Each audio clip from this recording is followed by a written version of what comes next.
For nearly a century, the Georgia Bulldogs and Florida Gators have lined up against one another, locked in combat on the gridiron. The battle between these two universities from neighboring states has become a border war unparalleled in sports. Since 1933, the annual meeting place for these bitter foes has been in Jacksonville. Florida-Georgia Week in the Gateway City has come to be known as the world's largest outdoor cocktail party.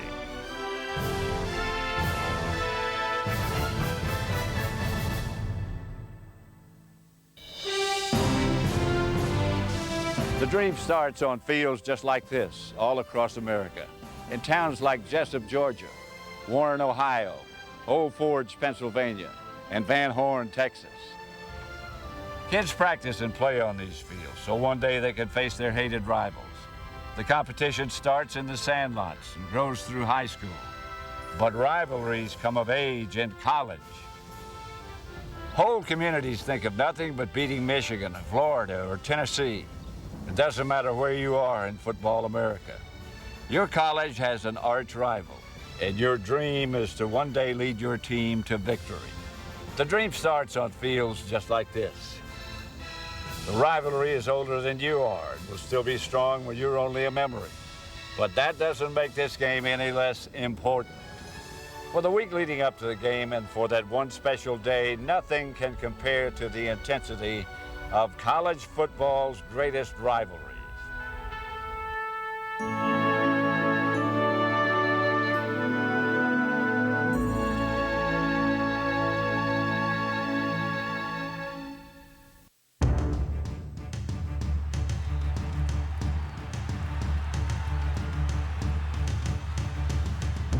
Georgia has been Florida's natural rival as long as I can remember.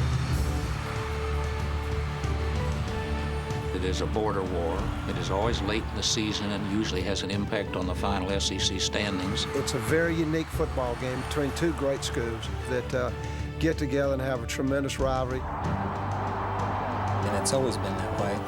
It's usually considered the biggest game of the year. The stands are full, the people are enthusiastic, the players know it's a game that may have championship ramifications. It was time for a war, and that's what it was. The old border war, world's largest outdoor cocktail party, was a fight. A lot of them went to the same high school, then one goes to Florida, one goes to Georgia, and you got really a civil war going on. Every Georgia player during that time, you look at them in their eyes, and you can see that they're somewhere else, and they're ready to play, and I think that's the reason I got up for it.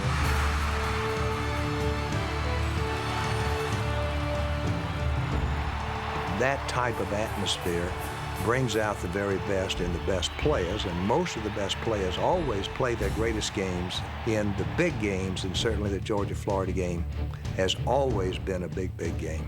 If you're going to win a championship, you got to beat those dogs in Jacksonville. Now you sit in a hotel thinking. You see it on the news, and when you actually get out there and run onto that field and see orange and blue on one side and red and black on the other, it's just, can't describe a feeling.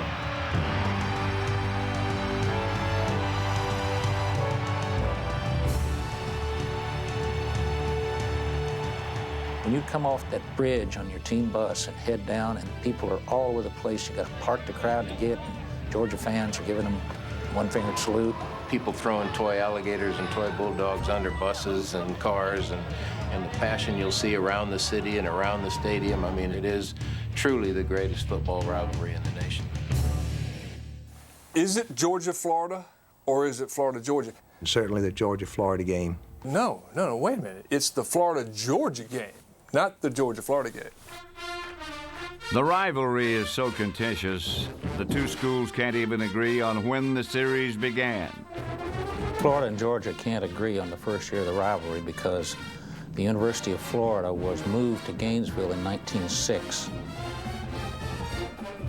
Now, we can't help it if they were run out of Ocala into Gainesville and the series was resumed, but we count that game when they were the University of Florida in Ocala.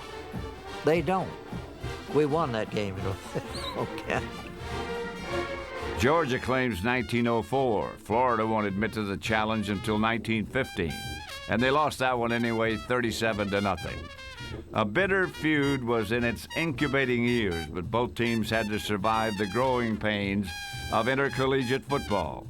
Still, Georgia dominated the early Florida teams, no matter the rules.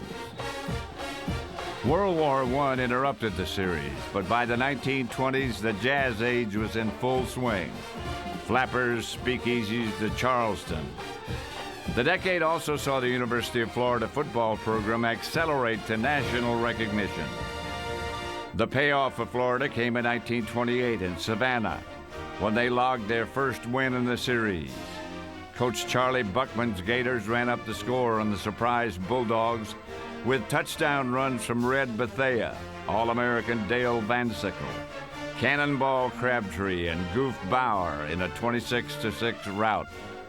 The 1928 game was Florida's greatest team up to that point. They led the nation in scoring, had a great backfield, and Georgia had totally dominated the series, and it was just a big breakthrough win for Florida to win that game. But the next 25 years were dismal for Florida. They managed only 3 wins in the series. In 1933, the game settled in Jacksonville, and from here, the rivalry took on a character and intensity neither school could have imagined.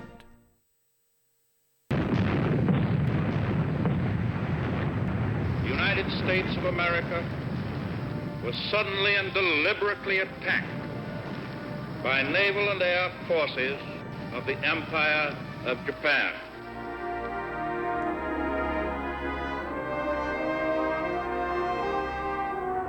In 1942, with American GIs once again at war, Georgia humiliated Florida with a 75-0 lambasting. The game featured Bulldog quarterback Frankie Sinkwich, who led an offense that piled up 593 yards. A Georgia sophomore in that game was embarking on a career that would become legendary in 7 halls of fame. We all had a good day. When you score 75 points, you know, everybody on the team, even the water boy, I think, scored. Together, Heisman Trophy winners Sinkwich and Charley Trippi represent every kind of threat: running, passing, receiving, even kicking. It was to my advantage to play with Frank in the same backfield because we both complemented each other. Frank was a terrific inside runner from tackle to tackle, and I liked the outside lanes, and so we kept the defenses honest because they didn't know whether Frank was going to go up the middle or whether I was going to go wide, so we were a good combo back then. Trippi scored 8 touchdowns in the Georgia-Florida series, a record that stood for 36 years. Masterminding Georgia's high-powered offense was the little round man, Coach Wally Butts, who would log 12 wins against the Gators. All the ball players said we hated him on the football field, but we loved him off the football field. He was the type of coach, if you gave 100%, he'd want another 10%.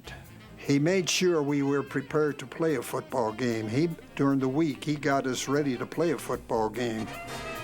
Following a wartime hiatus in 1943, the Bulldogs resumed their dominance of Florida in 1944.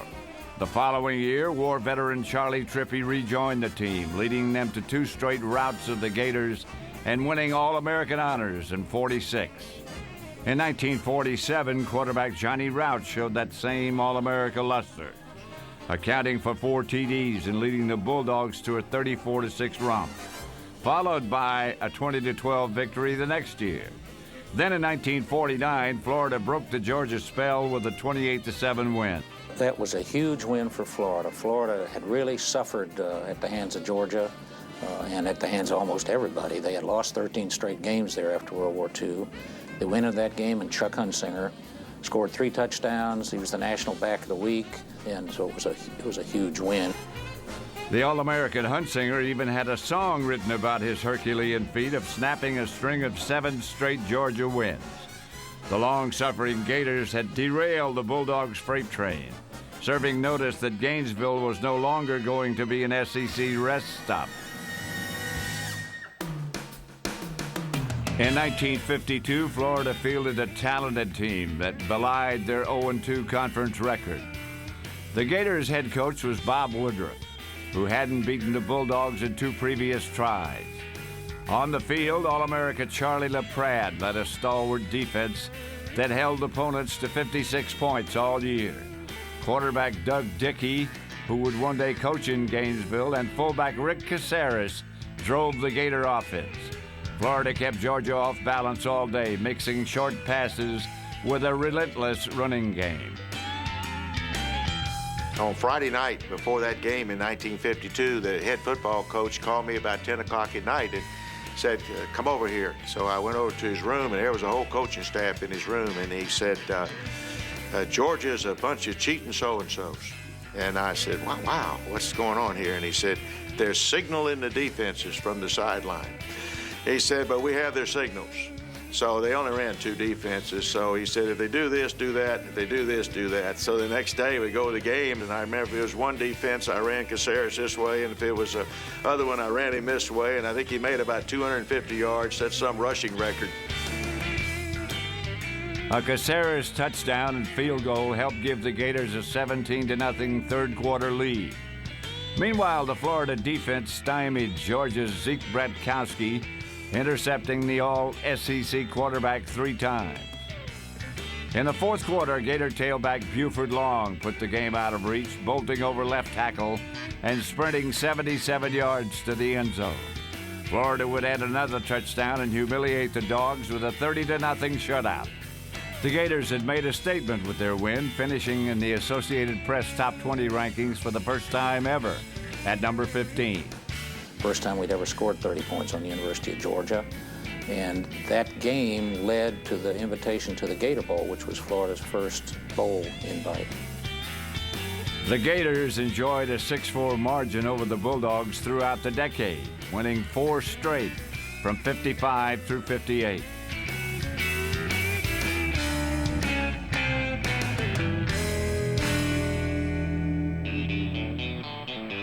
The 60s began with another Florida 4-game win streak. Under first-year head coach Ray Graves, the 1960 Gator offense was led by quarterback Bobby Dodd Jr. Florida performed with machine-like precision, and the game seemed to be tilting toward another 1952-style blowout. But then the preacher's son came alive. Francis Tarkenton started the black and red going with what would become, for the Bulldogs, their signature, the second-half surge. Tarkenton completed a series of passes to the Florida 7. Then, facing a critical 4th and goal from the 4, Tarkenton scrambled back to the 26 under heavy rush and dodged frustrated would-be tacklers all the way to the end zone. Another drive produced a touchdown that brought the Dogs within 8 and a chance to tie. But Tarkenton's final drive stalled on the Florida 39, and the Gators survived to give Coach Graves a significant win. On that first year, we were chasing Fran Tarkenton all over the field, which a lot of people in the NFL chased him for years too. But it was, I think, a pattern that we really felt was good for the program to be able to beat Georgia and Jacksonville.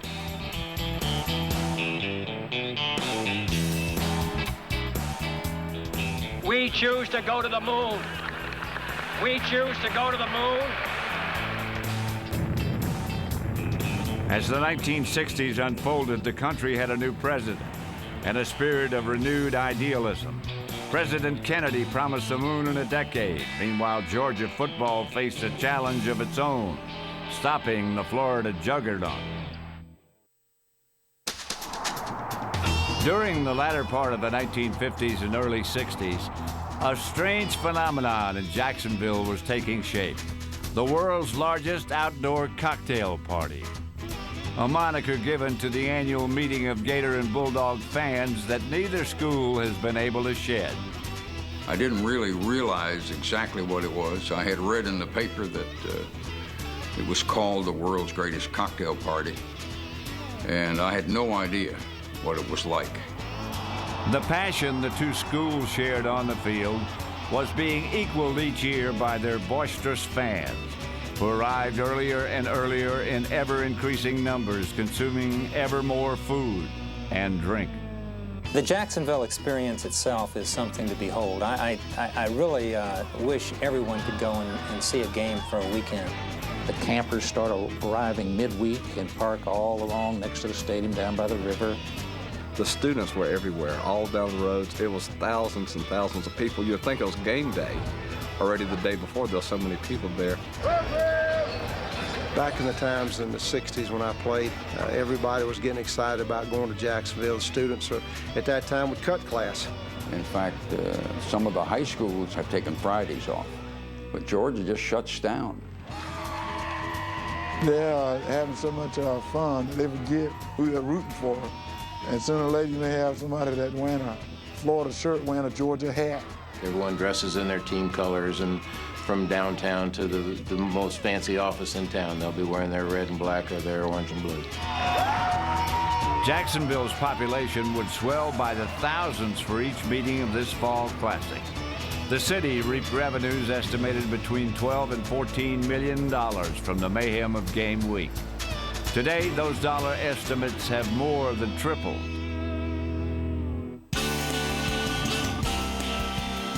In 1964, a 32-year-old former Auburn quarterback, Vince Dooley, arrived in Athens to pull the Bulldogs out of the SEC cellar. Vince Dooley was certainly one of the great coaches of all time, and I would say it was always a challenge to play against a Vince Dooley team. I didn't like the man for years until I met I did not like Coach Dooley for years. I mean, just because he was the Georgia coach. He always had his team well prepared. They were so well prepared that we really couldn't do anything offensively against them. Coach Dooley just did something with us that we believed no matter what, we were going to win. And for the most cases, we did win all the games down there. When I got inducted into the College Hall of Fame, I told Coach, I didn't like you. I thought you were real hard. I was a good student. Never missed class. I did everything. Never got in trouble. But he was real tough. And I said, but I love you today because you were just like my mother and father. When it came time to pack the bags for Jacksonville in 1964, Dooley's Bulldogs were 10-point underdogs to Ray Graves' 9th-ranked Gators. Florida's loaded offense was led by fullback Larry Dupree and a promising sophomore quarterback, Steve Spurrier. Heading into the game, the Gators were 5-1, nationally ranked, and a bowl certainty. The first half belonged to Florida with a 181-yard output on offense, capped by a 7-yard TD run by Larry Dupree. Spurrier ran the offense well, but the Gators had a hard time getting into the end zone. At intermission, Florida held on to a slim 7-0 lead. In the second half, Georgia came to life on Florida fumbles and miscues. Halfback Fred Barber's 2-yard dive into the end zone cut the Gator lead to 1. Bobby Etter's extra point tied the game at 7 with 13 minutes left to play. The unassuming Etter was about to walk into Georgia-Florida rivalry history on that Saturday in November. The Bulldogs regained possession of yet another Florida fumble at the Gator 21. They drove to the 5-yard line where they faced a 4th and 4. Georgia, which had 0 passing yardage all day, could seal the upset with a field goal, and Dooley went to Bobby Etter for the short kick and the win. But it was a bad snap from Summerall, but Bobby Etter picked it up and ran to the left. It's a play we rehearsed in practice. And Bear Wilson ran ahead of him. Then the side back ran up and was going to tackle him at the goal line, but Bear Wilson hit him head on with a good block, but it required Etter to dive over for the winning touchdown. So we had to settle for touchdown instead of kicking the winning field goal. We didn't have containment coming around the corner over there. Maybe they'd beat us on another play later on. We had our chances in that game, but just didn't do it. It was a heartbreaking loss for the Gators, but in Steve Spurrier, they had found their lead character for the annual Florida-Georgia drama for the next 2 years. A tenacious talent who would turn up the intensity of the long-standing rivalry. From then on, you can start going through just a whole litany of football games, many of which were different, unique, that came down to the wire, and a lot of great memories, a lot of not so good memories. Spurrier would win only once in 3 tries in Jacksonville. The 1965 thriller that will long be remembered by the sold-out Gator Bowl crowd. With Florida out front first, Georgia staged a second-half resurgence with a 64-yard drive and touchdown strike from Kirby Moore to Pat Hodgson. Then Steve Spurrier took matters into his own hands. I think I hit Charlie Casey on a little curl route, and they sort of got out of position and sort of caught it on the run and went down the sideline to about the 15, 20-yard line. And then I threw Jack Harper a pass going down the sideline where their safety was running over to knock it down or maybe him intercept, and he stepped in a hole and fell on his face. Lynn Hughes he's a buddy of mine now. So we ended up winning that one 14-10. But I certainly would have swapped that one for the one the next year because the conference championship was on the line the next year when they beat us soundly. The 1966 contest was a game for the ages and a benchmark for both teams. We were 7-0, Steve Spurrier's senior year, and we were the highest ranked that Florida had ever been. Spurrier had his team in contention for the Southeastern Conference Championship, even the National Championship, and he led the Gators to a touchdown on the opening kickoff, 86 yards. Spurrier directed a picture-perfect drive with key passes to Richard Trapp, Larry Smith, and Jack Coons. Fullback Fred McKeel's 1-yard smash put the Gators on top early. But the Dogs came roaring back ferociously, not with points, but with defense.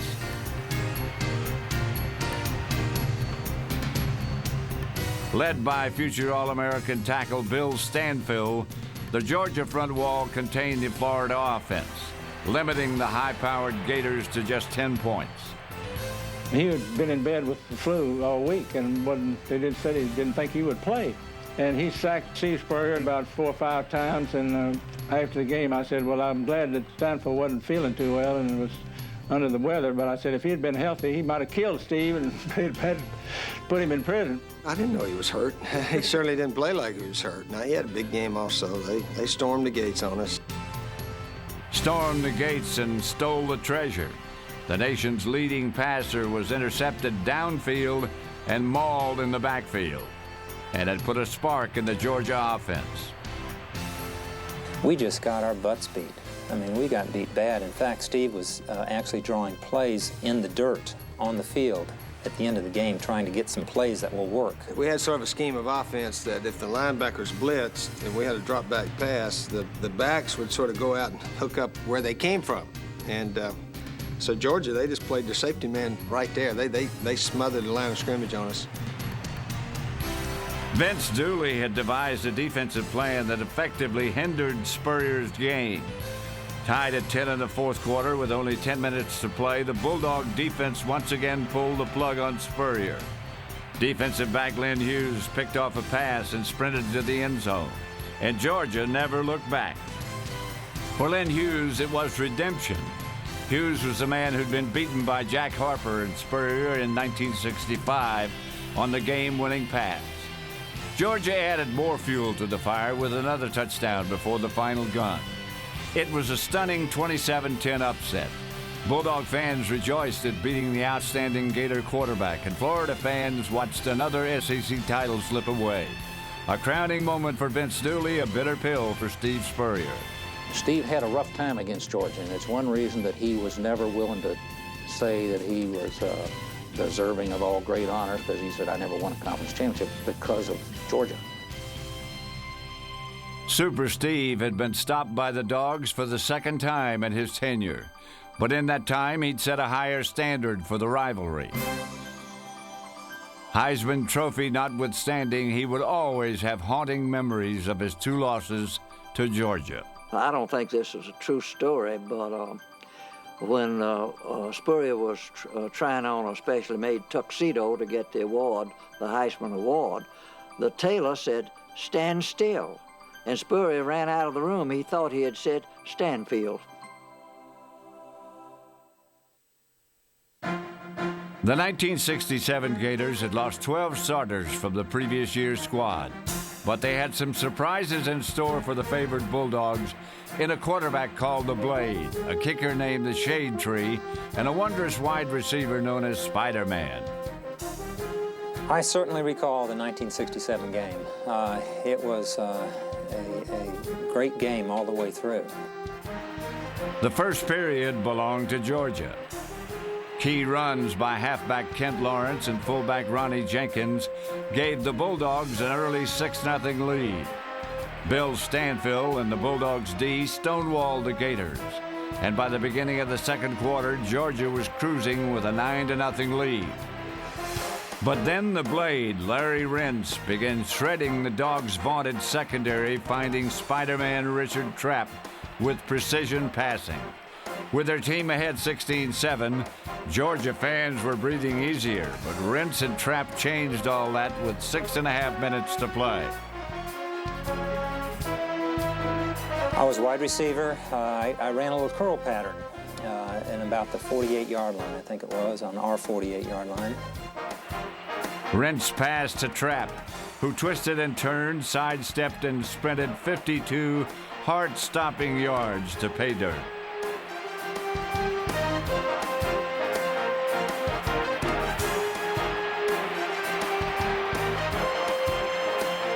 You have to see it to believe it. I think 6 players missed him, and that was a good Georgia defensive football team, too. It was a run that seems to get better over the years, quite frankly, but it was a run that I started out at the middle of the field, got away from a few people, ended up on the sideline, and ended up scoring on it. And it seemed like I got away from an awful lot of Georgia players at the time. Keith Jackson was the announcer, and at the time, he said it was the greatest run he had ever seen. Georgia failed to move on his next series, and the Gators got the ball back.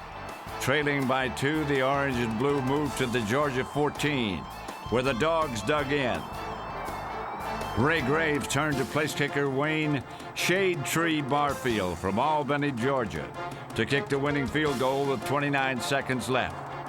Barfield wrote his name proudly into the annals of rivalry history with a perfect kick. I was at a restaurant sitting in a bar, having a drink, and a gentleman sat down beside me and we started talking, and the talk got around to the Georgia-Florida football game, and I told him that I played in it, and he asked me who I was, and I told him who I was, and the next thing I know, he cold cocks me. And it just hits me. I fall off the bar stool. He helps me up and sits me down on the stool again. He said, "Richard, I'm just extremely sorry that I did that. But when you made that run," I was sitting in the stands that day, and he said, "I promised my wife that if I ever met Richard Trapp, I would hit him in the mouth." A turbulent decade was coming to a close. In '68, Martin Luther King Jr. was assassinated. In '69, men walked on the moon. And in Woodstock, New York, 400,000 shared a weekend of music, peace, and love. In Washington, 300,000 protested the war in Vietnam. And for the first time in 39 years, nobody won the Florida-Georgia game in Jacksonville. It ended in an unlucky tie, 13-13. Florida opened the 1970s with a new head coach, Doug Dickey, who had quarterbacked the Gators to victories over Georgia in '52 and '53. Dickey promptly set the tone for his new reign with a 24-17 upset of the heavily favored Bulldogs. A scrappy defensive lineman, Jack Youngblood, stole the fumble, stopping the surging Dogs near the goal line. I believe that our back, Ricky Lake, had the ball. And Jack Youngblood was just very nasty. He was so nasty that he took the ball away from our back. And when the official got there, Jack had it. And not only did that stop us from scoring a touchdown, but then Barry Alvarez and Reeves, the quarterback, then took off and threw 2 touchdown passes right at the fourth quarter to beat us. And that's another 2 names that have given me ulcers over the years. The Dickey-Dooley battles in the '70s served to intensify the rivalry even more. Grudge match blowouts and single-digit squeakers fueled the Jacksonville Fanatics with equal fervor. In '75, Dickey's dream of an SEC championship for his alma mater suddenly seemed attainable. But Dooley and his 6-2 Bulldogs had some offensive tricks up their sleeve. With 3 minutes, 42 seconds left in the game, quarterback Ray Goff handed off to Richard Appleby on an end around. Richard Appleby had been running several times on the end around, and the side back would come up and stop him for a short gain. But late in the game, he set it up perfectly. They called it again. And this time the side back came up to throw him for another loss, but Appleby suddenly stopped, and Gene Washington was wide open, and Appleby hurled the ball down to him on the 80-yard pass to win the ball game. That was a memorable play. That was with about a little over 2 minutes left, and as soon as we scored and went ahead, I thought to myself, oh, we've scored maybe too soon. And Florida, with a great offensive team, came roaring back down the field, and fortunately they fumbled the football and we recovered it and won the game.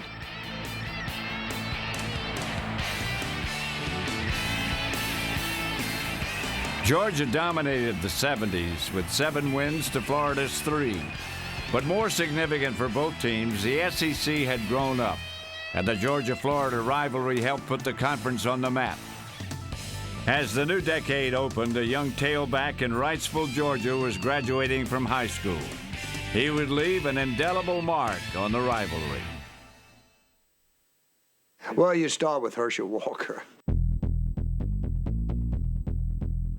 To start the 80s, the Georgia Bulldogs found a homegrown running back and tipped the scales dramatically in their favor to claim the decade.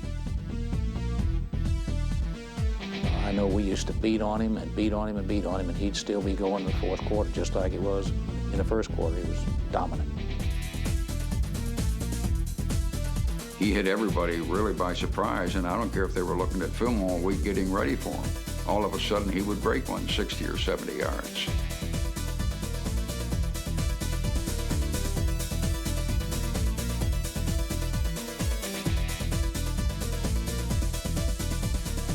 This was a big game, and usually great athletes, it brings out the very best in them. And you could see that his adrenaline was flowing whenever we came to Jacksonville. I love playing Florida. You know, they got a lot of good athletes, and you knew it was going to be a tough game. The 1980 Bulldogs came to Jacksonville undefeated, ranked second in the nation, with a clear shot at the Sugar Bowl and possibly the national championship. Freshman Walker had played a big part in the Dogs' sensational season thus far, but Herschel had never been in the game. He couldn't have imagined he'd be in one of the 25 greatest games ever played in college football. It appeared the 20th-ranked Gators hadn't read the glowing Bulldog reviews. Gator quarterback Wayne Peace, All-American Chris Collinsworth, and wide receiver Tyrone Young surprised the Bulldogs with full-scale record-setting aerial warfare. The Gators were poised to ruin Georgia's perfect record when a 40-yard field goal split the uprights, putting Florida ahead 21-20. The Bulldogs were stunned, but at least one Bulldog had faith. It was a chance we would lose this game. But what was weird about the whole game for me is that I never lost confidence. We really didn't think we were going to lose the game. Their backs to the goal and a minute and a half to play, Buck Bellew was chased out of the pocket for a 1-yard loss. Then he fired a pass that hit Charles Jr. on the numbers and bounced incomplete. They pretty well had us beat. We were backed up on our own 8-yard line. It was 3rd down and about 12, and they had stopped us most all day and had gained control of the game. Buck back 3rd down on the 8, in trouble. Got a block behind him. And Buck Bellew, our quarterback, threw a pass to Lindsey Scott.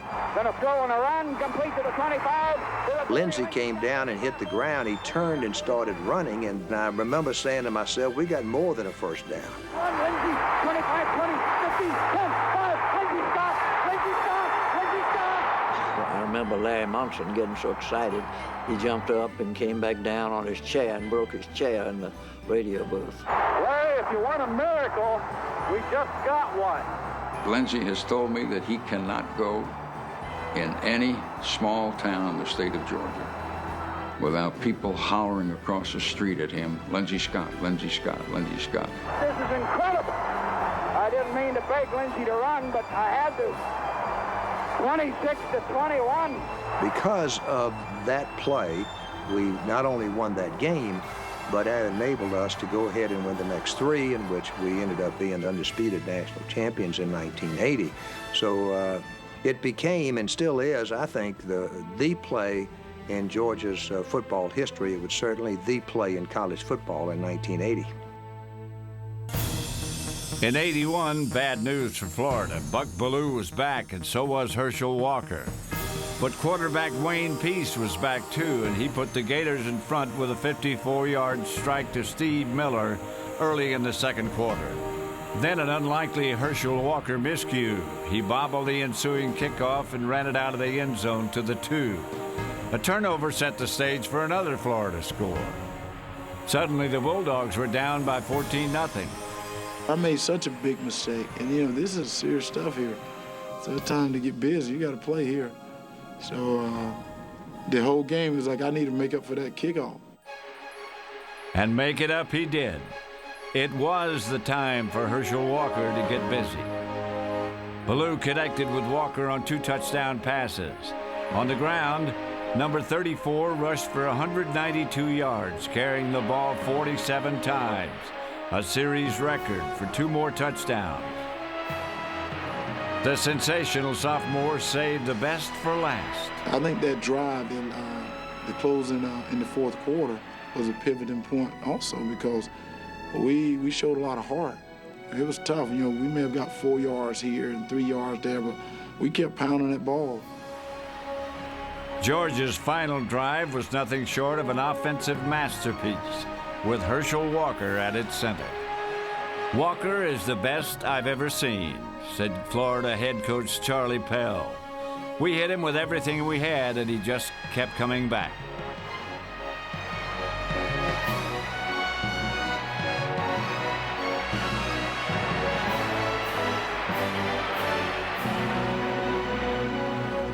The drive covered 93 yards. Walker accounted for 64. 17 plays took almost 8 minutes off the clock. Walker carried 11 times, breaking loose for runs of 13, 18, 9, and 8. He supplied 4 first downs to keep the drive alive, and his leap into the end zone capped a brilliant display of offensive execution.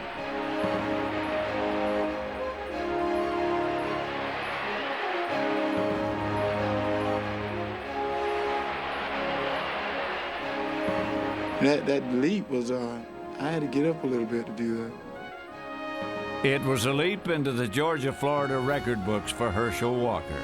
And the Georgia running back was only a sophomore.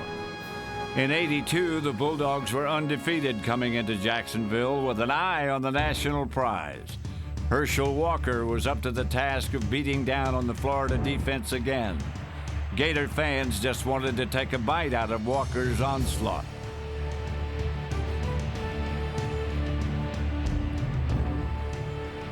We were just clicking on all cylinders that day because we came out, we were ready to play. And I think we had young guys that had matured up also who had been watching that Florida-Georgia rivalry for a long time. So everyone knew that if you were going to get notoriety, you'd get it in that game right now. Walker made it look easy, rushing for 219 yards and 3 touchdowns in only 3 quarters of football. It seemed everywhere you turned, Herschel Walker was shedding tacklers and gaining yardage in a 44-0 blowout. He could have set maybe an all-time rushing record in one game, but we had beaten Florida pretty soundly by the end of the third quarter. We still had Auburn to play the next week, and I was not going to let him go out and get hurt. Georgia finished another perfect regular season, accepting another trip to the Sugar Bowl for the national championship. They lost to Penn State 27-23. But Walker would take the Heisman Trophy back to Athens. Herschel was an impact ball player. By that I mean he's the type of guy who can beat you anytime he got the ball. He majored in running with the football, and that's all he did, see? And that's all he had to do. In 1983, another Georgia win at 6 in a row in Jacksonville. But the Gators were getting closer. Herschel Walker had jumped to the USFL, and the difference was noticeable. Final score, Georgia 10, Florida 9. The '84 Gators were a surprise even to themselves. The overachievers of Coach Galen Hall had discovered an unheralded walk-on quarterback from Mayo, Florida. Kerwin Bell proved he was destined to break the 6-game Georgia win streak. Florida led 17-0 after 3 quarters. But how to deal with those late-game Bulldog surges? A lot of our seniors and veteran players were starting to say, you could hear the mumblings on the sideline, oh no, here they come. And they drove down to the 4-yard line, and our defense then on 4 straight downs kept them out of the end zone. It was one of the greatest goal line stands our defense has ever had here. That goal line stand set the stage for Bell to make series history with a Florida wide receiver named Ricky Natile. I looked to the sideline, and Galen Hall signals in a go route, which is a 5-step, throw it up deep to Ricky or my other receiver on the other side. And I had to ask him to give it to me again because I just couldn't believe that he was calling for a deep route at that time. From his own end zone, Bell threw a perfect strike to Ricky Natile, who cruised unchallenged down the sideline for a 96-yard touchdown, a rivalry record. The Jacksonville jinx had been broken. That really then turned the University of Florida's program around, I think, as far as the Florida-Georgia rivalry was concerned. Florida was #1 in the country. They had reached that height. They were undefeated, riding high. They were heavily favored in the football game. If you lined Georgia up in gym shorts and Florida up in gym shorts, you would have said Florida's going to beat Dogs. There's no way around it. We had seen Georgia. I know a lot of our players had seen Georgia play on TV, and they just didn't look very athletic at all, didn't look very talented at all. And they were favored, I think, about by 17 points. We'll go up to Jacksonville, and they put it on us. 1985, Gator invincibility looked decidedly shaky from the start. The Georgia defense wasn't impressed with Kerwin Bell's impressive stats. Linebacker Greg Muddy Waters spent the afternoon harassing Bell in the Gator backfield. The Dogs sacked Bell, and they intercepted him.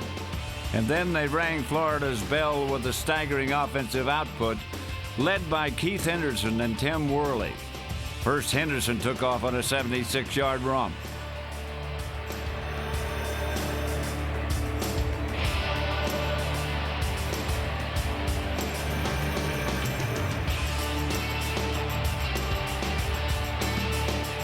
Then late in the game, Worley nailed the coffin shut with an 89-yard marathon into the end zone. Before a record crowd of 82,350 in the Gator Bowl, Florida's #1 ranking and bid for another SEC title were trampled by Georgia's running game. We were more talented than they were that day, but they came ready to play, and Coach Dooley had them ready. They played above their heads, I believe, that day. And we just went out and played hard, made no mistakes. That was one of the greatest victories that I can ever remember. It was a great win, a great upset, and a great moment in Georgia football history. When the dust settled in Jacksonville, Dooley's Dogs had notched one of their finest upsets, 24-3.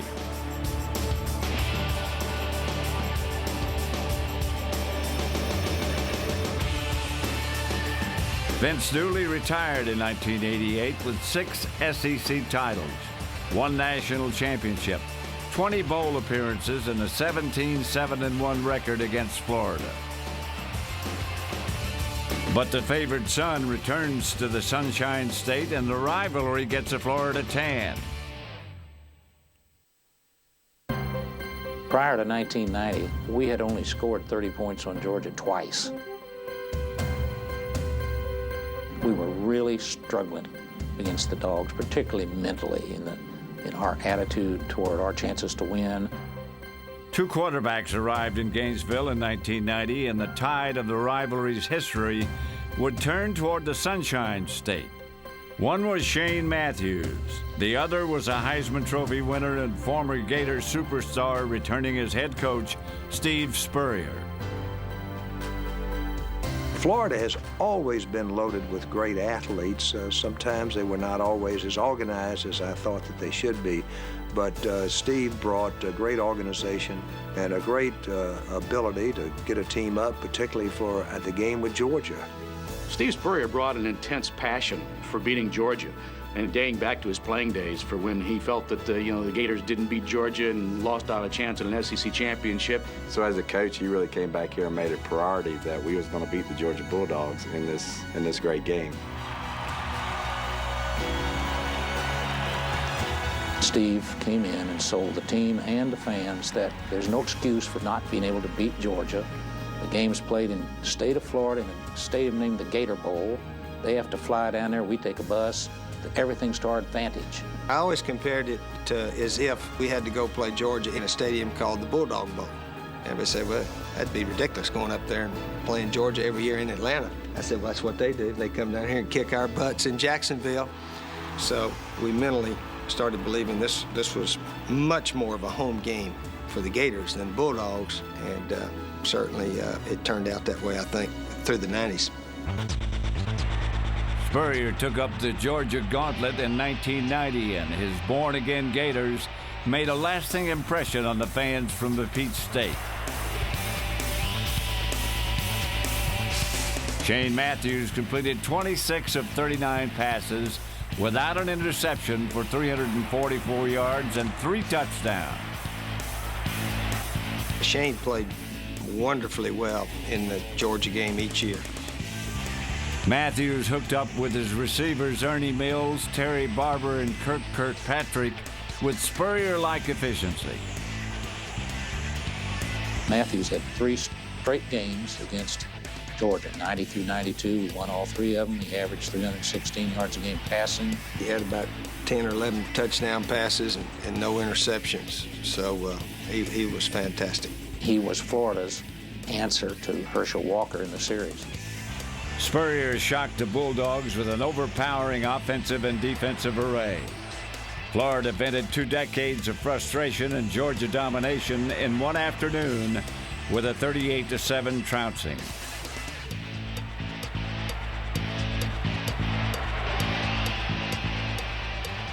We got off to a good start, winning a couple in a row, not getting upset. And then eventually, like anything, if you beat somebody over and over again, they lose their confidence. And so many times, Georgia didn't play well against us. They fumble, drop balls. They do things to get themselves beat. Sometimes you press when somebody's beating you so many times. Sometimes you can try too hard. And I think that's what happened to Georgia a little bit after we were able to win so many times against them.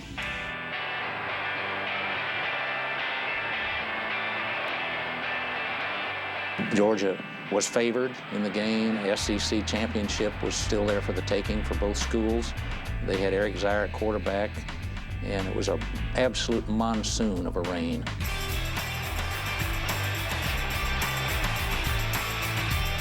And the Gators had a young quarterback named Danny Werfel who really couldn't get his hands on that ball to grip it well enough, and he struggled and told Steve that he couldn't really throw the ball that well. He said, well, we'll get somebody that can. Steve Spurrier replaced Danny Werfel with Terry Dean, and the Gator offense found its water wings. Dean put radar on his arm and found his receivers through the driving rain.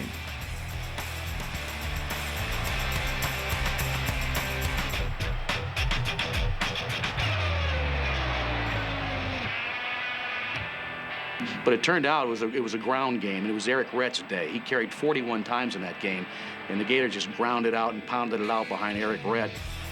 Gator running back Eric Rett took to the ground like a swamp fox, eating up huge chunks of real estate. 183 yards and 2 touchdowns on the day.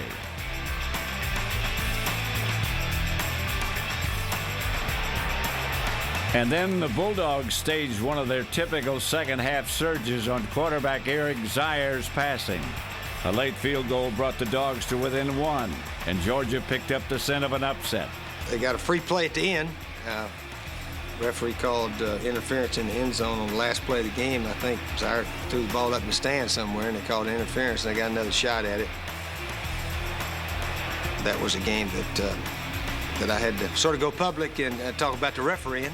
Every time I'd say something, the refereeing would even off, and it would be fine. But that was a game that one of the SEC refs definitely tried to give Georgia a chance to beat us, giving them an extra play.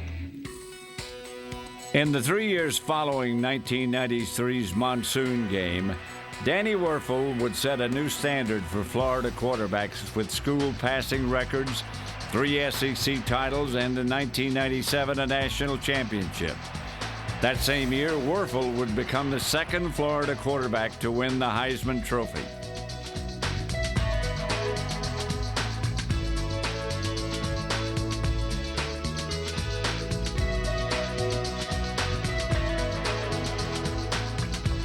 Spurrier's offensive strategy was a playbook of ingenious choreography.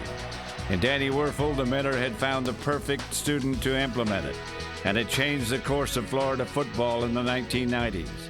Spurrier had brought national recognition to Florida football as a Heisman Trophy winning quarterback, and his return to Florida as a coach was no less rewarding. Beating the Georgia Bulldogs 11 times in 12 contests, and winning the national championship that eluded him as a player.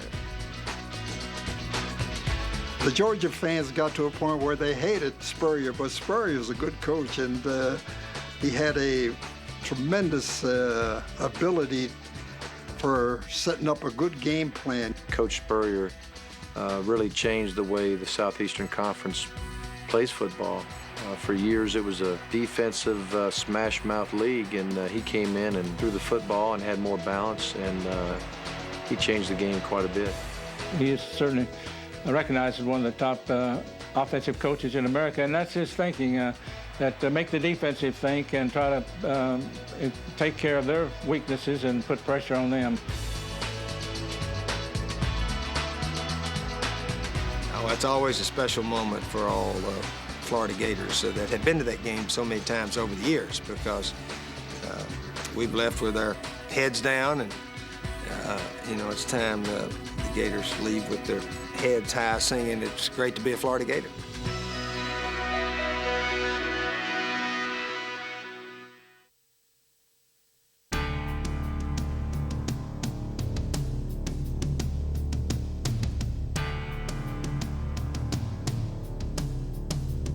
People were wondering whether, Florida could beat Georgia again. Certainly Georgia had hope that, Steve Spurrier is not there. It's a new era. We can win. So it was very important that the Gators continued to win that game under a new coaching regime. For Ron, it had been kind of a roller coaster ride in his first season, and no one had to explain to him how important that was. And he knew the magnitude of that game. We had our backs up against the wall. I think we had lost our last 2 or 3 games. Nobody thought we'd win, man. Under new head coach Ron Zook, the Gators faced an 8-0 Georgia team in Jacksonville. The Dogs were poised for a major bowl bid. And early on in the game, they lived up to their number 3 national ranking. Then the Gators remembered that this was the Florida-Georgia game. A quick strike touchdown from Rex Grossman put Florida back in it. Then a Florida interception by defensive back Gus Scott, and suddenly Georgia was on the ropes.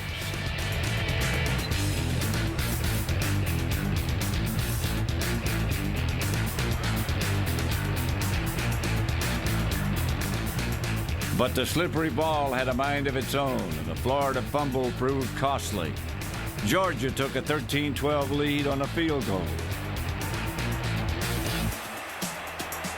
However, the Gators still had some surprises in store. They stacked 3 wide receivers, banking everything on Rex Grossman's arm.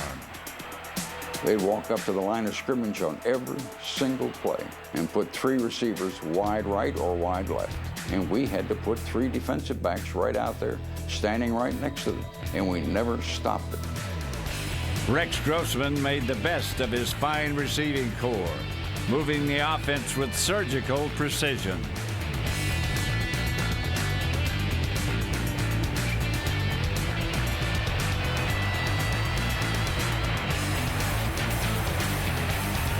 They had man-to-man, nobody back, no safety behind us. Rex just threw it in the spot hopefully I can get to it. He made a good throw. You know, I made a pretty good catch, and, you know, it was a good feeling, you know what I mean? Georgia tried in vain to salvage its undefeated record, but upset was the theme of the day. It was a stunning Gator victory, knocking Georgia out of the national limelight. But for Florida and Georgia fans, it was just another Saturday in Jacksonville.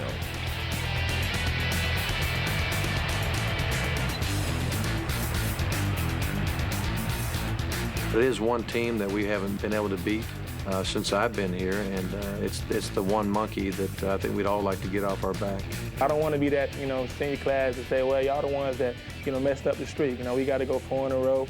You know, there's no ifs, ands, or buts about it. You know, we got to beat them again this year. You know, it's one of those games you just got to get up for. Each season begins and ends with your rival, and the rivals will be there every fall just off I-95 in the hot sun or monsoon rains.